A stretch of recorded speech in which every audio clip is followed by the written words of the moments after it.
Hello दोस्तों, इस video में हम देखेंगे जो एईडीओ की वैकेंसी आई है उसमें कितने सारे फॉर्म डाले गए हैं, कितनी पोस्ट हैं, किन किन स्टूडेंट ने ये फॉर्म फिल किया है, एग्ज़ाम डेट क्या रहेगी और एग्ज़ाम पैटर्न क्या है इसका और कैसे ये एग्ज़ाम क्लियर किया जा सकता है। तो सबसे पहले हम देखें तो नोटिफिकेशन के पहले पेज पे लिखा हुआ है कि इसमें कुल मिला के आपका 935 पोस्ट आई है।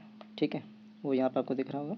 इसमें से 319 पोस्ट गर्ल्स के लिए रिजर्व्ड है। ओके, और फिर अब देखें कि भाई इसमें किस किस ने फॉर्म डाला है। तो अभी तक ऑफिशियल जब तक सारे फॉर्म भर गया था लास्ट डेट तक, उसके बाद ये पता चला कि 9,70,000 से भी ज़्यादा फॉर्म इसमें टोटल फिल हुए हैं। ठीक है, अब हम देखें तो पोस्ट है 935। अगर देखें तो एक पोस्ट पर 1,000 से भी ज़्यादा स्टूडेंट कॉम्पीट करेंगे। ठीक है, तो इसका मतलब यह है कि कंपटीशन तो बहुत है इसमें। फिर अब इसमें इसका रीज़न क्या है, कितने फॉर्म क्यों डाले हैं, वो अभी थोड़ी देर बाद में देखते हैं जब हम इसका एग्ज़ाम पैटर्न बताएंगे। अब इसके बाद हम देखते हैं कि इसका ऑफिशियल डेट तो अभी आया नहीं है। वैसे सब जगह इसका कहा जा रहा है कि 2026 के जनवरी में इसका एग्ज़ाम होने की संभावना है। ठीक है, अब हम इसका देखें कि इसका एग्ज़ाम का पैटर्न क्या रहेगा। तो ये देखिए यहाँ पे सेकंड नंबर पॉइंट पे लिखा गया है। ठीक है, यहाँ आपको दिखेगा। तो एक ही दिन एग्ज़ाम होगा। ठीक है, इसमें टोटल 3 अलग पेपर हैं। देखिए, सबसे पहले एक जो पेपर नंबर 1 है वो है सामान्य भाषा। इसमें 2 होगा भाग, एक भाग होगा आपका सामान्य अंग्रेजी, दूसरा होगा आपका सामान्य हिंदी। ठीक है, दोनों का मिला के 100 क्वेश्चन है, 2 घंटे का समय है और आपका 100 अंक है, यानी एक क्वेश्चन 1 मार्क्स का। अगर यहाँ पे आप देखेंगे इसके आगे यहाँ लिखा हुआ है कि 30% दोनों में अलग अलग लाना और टोटल मिला के तो हो ही जाएगा। तो 30% आपका अलग अलग इनका लाना अनिवार्य है, वरना आप डिस्क्वालीफाई हो जाएंगे। तो सबसे पहले आपको यहाँ पे दिख रहा होगा 30 का जब 30% करेंगे तो आपका 9 क्वेश्चन बनेगा और जब 70 का करेंगे तो आपका 21 बनेगा। यानी आपको इसमें 9 क्वेश्चन सही करना है अंग्रेजी में, हिंदी में आपको 21 सही करना है। ठीक है, इसका दूसरा पेपर है आपका सामान्य अध्ययन यानी जीएस आपका। ठीक है, इसमें क्या है कि सारा रहेगा आपका साइंस है आपका, इसमें हिस्ट्री है, ज्योग्राफी है, पॉलिटी है।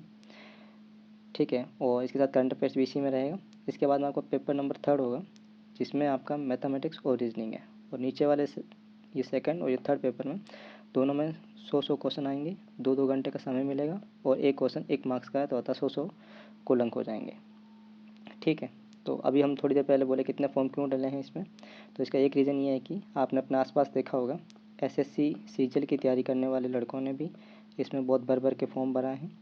ठीक है, मैंने अपने आसपास भी देखा है, और मतलब कुछ संख्या में बैंक वालों ने भी, बैंकिंग की तैयारी करने वाले बच्चों ने भी फॉर्म भरा है, और अदर स्टेट वाले तो भर ही रहे हैं। ठीक है, अदर स्टेट वाले बच्चों ने फॉर्म भरा है। अब हम ये देखते हैं कि जिनका बीपीएससी इस बार दुर्भाग्यवश प्रीलिम्स क्लियर नहीं हुआ, वो बच्चे भी इसका जम के तैयारी कर रहे हैं। क्यों? एक तो क्या है कि एक ही पेपर है, एक पेपर क्लियर करके आप ऑफिसर बन सकते हैं। दूसरा यह है कि जो पहला पेपर ये है, ये तो सीजीएल वाले जो तैयारी कर रहे हैं, ठीक है, उनका अंग्रेजी तो वैसे ही तैयार है, हिंदी में उनको समस्या आएगी नहीं इतनी, क्योंकि बस 70 में से 21 लाना है। दूसरी चीज़ कि वो जो थर्ड नंबर पेपर है ये तो उनका अच्छे से कर रखा है। कुछ कुछ बच्चे वैसे भी तो होंगे ना जो 2-3 बार सीजीएल का मेंस लिखे होंगे, तो इनमें इस पेपर में उनको दिक्कत आनी नहीं है। उन्हें बस अभी मॉक देते रहना है साथ में और काम बन जाएगा। और जीएस है जो सेकंड पेपर, तो थोड़ा बहुत वैसे भी सीजीएल में भी आता है। ठीक है, इतना लेवल का नहीं पढ़ते होंगे, पर थोड़ा बहुत तुम्हें पता होगा साइंस वाइंस। अभी थोड़ा इसमें ध्यान देना है, तो वो सोच रहे होंगे कि थोड़ा इसमें अभी 3-4 महीना ध्यान देते हैं बस, और इसमें थोड़ा मॉक लगाते रहें तो शायद ये एग्ज़ाम क्लियर हो जाए। तो इसलिए बहुत लोगों ने वो सोच के भी फॉर्म भरा है। ठीक है, तो अब हम एग्ज़ाम पैटर्न देख लिए हैं, पेपर 1, 2, 3। ठीक है, और इसमें नेगेटिव मार्किंग रहेगी तीनों ही पेपर में। आपका 1/3 यानी 3 क्वेश्चन आप अगर गलत करते हैं तो आपका एक सही किया हुआ क्वेश्चन हट जाएगा। ठीक है, इसके सिलेबस को देखते हैं। पहला इसके सामान्य भाषा का। तो ठीक है, इसमें आप अगर पुराने टीआरई वगैरह के पेपर कर लेंगे तो आपका ये पहला पेपर तो आराम से क्लियर हो जाएगा। फिर इसके नीचे लिखा है सामान्य अध्ययन, जो जीएस है, सेकंड पेपर होगा। इसमें इसने लिखा है सामान्य विज्ञान, साइंस, राष्ट्रीय एवं अंतर्राष्ट्रीय महत्व की समसामयिक घटनाएं यानी करंट अफेयर्स। फिर इसने लिखा है भारत का इतिहास। ठीक है, तो इसमें आपका तीनों हो जाएगा, मॉडर्न, एंशियंट, मिडाइवल। फिर इसने लिखा है बिहार के इतिहास की प्रमुख विशेषताएं, मतलब पूरा बिहार हिस्ट्री आ जाएगा इसमें। फिर सामान्य भूगोल चीज़ें हैं। फिर इसने बिहार के प्रमुख औद्योगिक प्रभाग एवं यहाँ की महत्वपूर्ण नदियाँ, भारत की राज्य व्यवस्था, आर्थिक व्यवस्था, आज़ादी के पश्चात बिहार की अर्थव्यवस्था। वैसे आप पूरा अगर पीपीएससी वाला सिलेबस अच्छे से करेंगे तो ये सब पॉइंट्स में क्लियर हो जाएगा, कुछ पीछे बचेगा नहीं।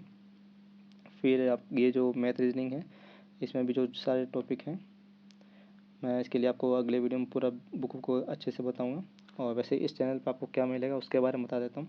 जो ये पहला पेपर है, ठीक है, इसका जो PYQ वगैरह सब कुछ है उसका PDF फॉर्म में मिल जाएगा सोल्ड, तो आप उसे देखते रहेंगे तो काम बन जाएगा।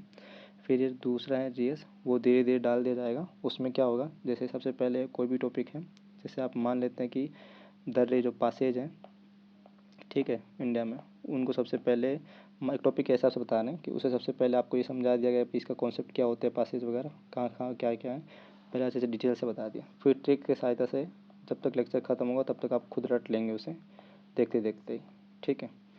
तो ऐसे ही सारा GS कवर हो जाएगा। फिर जो आपकी है सामान्य योग्यता, यानी ये मैथ और रीजनिंग की बात करिए। इसमें कैसा होगा, जैसे आपने कोई टॉपिक लेंगे हम, सबसे पहले मान लीजिए हमने प्रॉफिट एंड लॉस लिया है, तो सबसे पहले उसका कोई टाइप 1 है, मतलब एक प्रकार का क्वेश्चन है, वो ऐसे लिख दिया गया भाई इस टाइप का क्वेश्चन है। फिर उसका सॉल्यूशन अच्छे से समझा दिया जाएगा कॉन्सेप्ट के साथ, ठीक है। उसका उसी की तरह बस नंबर चेंज 4-5 और क्वेश्चन आपको दे दिया जाएगा, वो आपको सोल्व करना है। फिर जैसे उसका टाइप 2 का क्वेश्चन कि भाई किसी और प्रकार का कैसे घुमा के पूछ सकता है, तो वो आपको दे दिया। ऐसे ही करके हर टॉपिक पे जितने टाइप के क्वेश्चन बन सकते हैं वो आपको सब प्रोवाइड करवा दिया जाएगा आंसर के साथ में।